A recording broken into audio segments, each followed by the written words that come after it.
Hi there, ladies and gents, and tonight I'm going to have a look at the directorial debut of Stanley Kubrick, the 1953 low-budget production of Fear and Desire, which was recently released onto DVD and Blu-ray after being unavailable for many decades.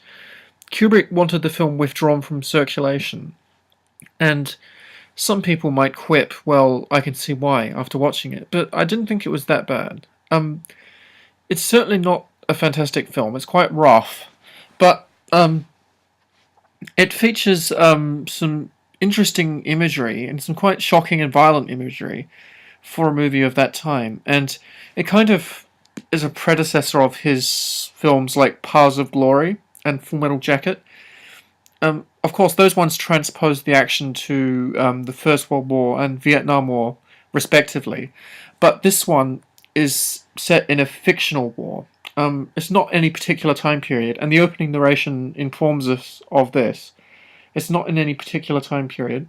The uniforms look like they're stock holdovers from World War II era, because obviously this was made only a few years after the war. So the characters look like they're wearing Nazi SS uniforms or something like that.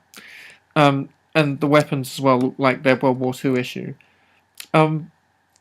As I said, it's a low-budget film, and it's he had to get funding from his father and his uncle and some other people to get it made. If you look at it as a student film, it's a pretty good experiment.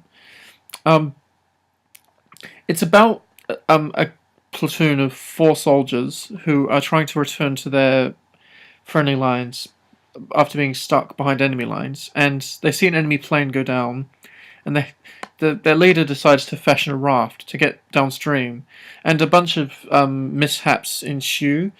They end up killing a bunch of enemy soldiers in this scene where there's this little house, and they come inside the door and they just knife the guys violently, and it's kind of intercut, juxtaposed with footage of food. The officers are eating food, and it just gets splattered all over the walls, and while they're being knifed. It's quite a gruesome image for a film of this time, I thought. And they end up taking a girl prisoner, and they leave one of the soldiers to watch over her, and he kind of gets affected by post-traumatic stress, and he ends up reciting The Tempest from Shakespeare to her, the story of Prospero Miranda, and he starts babbling, starting to become more incoherent, and eventually he ends up trying to rape her.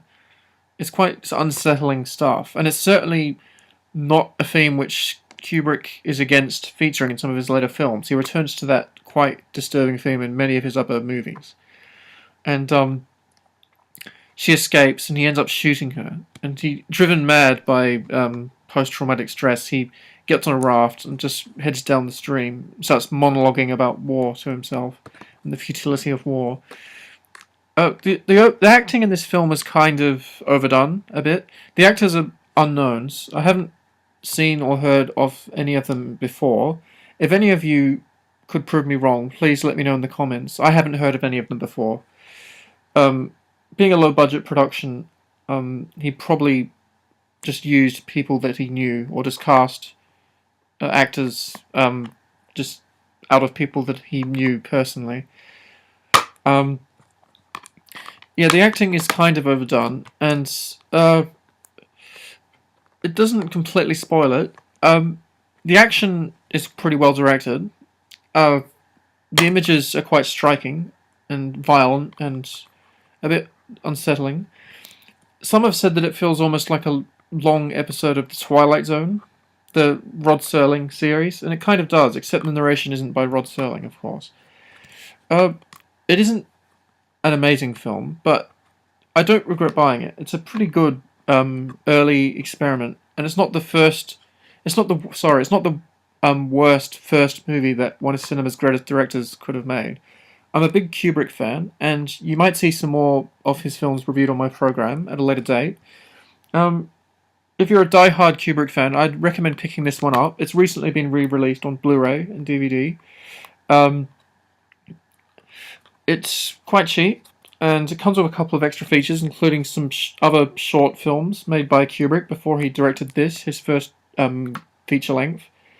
It's similar to some of his later war movies, like Full Metal Jacket and Paths of Glory. So you could do worse than to give it a try. Um, I'm not going to recommend it highly, but I'd say if you're a diehard, definitely check it out. Okay, I'll come back soon with some more Kubrick, one of my favourite directors, and possibly some more Hitchcock, and any other directors you'd like to recommend to me. And for now, I'm going to say good night. Farewell, everyone. Have a good one.